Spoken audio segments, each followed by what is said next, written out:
Well, not everyone agrees with former Fed Chairman Alan Greenspan that the economy will slow down next year. Chief financial officers, for one, are more optimistic about economic prospects over the next 12 months. That's just one of the many findings of the CFO Outlook survey released today by Baruch College and the Financial Executives Institute. The survey's optimism index rose sharply from the previous quarter, but CFOs continue to be concerned about rising healthcare costs. Joining us now is John Elliott, Dean of Baruch College's Zicklin School of Business. Dean, good to see you again. Welcome back to Bloomberg. Mark, Julie, thanks for having me back. Sir, why the optimism? Well, it's hard to know exactly. What we've watched together for the last year has been a steady decline in that optimism. And when we look at them responding over the last year, they've gradually reduced their workforce. They've gradually cut here and cut there. They've decreased capital spending and tech spending. And I think at the moment what they're starting to say is that we've done the right things. We've made the adjustments we needed to make. They've worked. And now we're starting to see some improvements on the revenue side. We're starting to see some sales increases. And we're also starting to see easing in the capital markets so that we can borrow again. But we should mention, I believe it's correct to say that this is cautious optimism. They're not throwing their hands up in celebration just yet. Right? Oh, absolutely. I mean, the good news is that we hit a low point last quarter.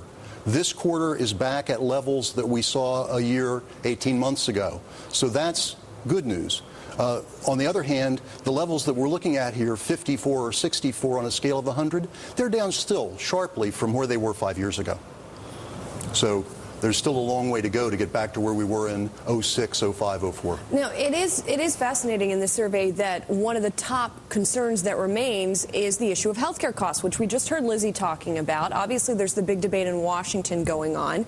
Does the anxiety seem to be that healthcare reform will happen or that it won't happen in terms of the effect on costs? Well, you know, what I can tell you for certain is that they're most concerned about the economy. They're second most concerned about consumer spending. And their third concern, a little bit behind that, is this healthcare cost issue. From their perspective, for the last 5 years, healthcare costs have been expected to rise between 7 and 10% every time we've asked them. Other things dropped off. Other things slowed down. Healthcare costs have been the increasing constant concern. And that's true today as well. So when we asked them what they cared about in the healthcare arena, controlling the rise in cost was number one. Number two was assuring that their employees had the opportunity to make choices. That said, they're anxious about the levels and they're anxious about the continuing growth.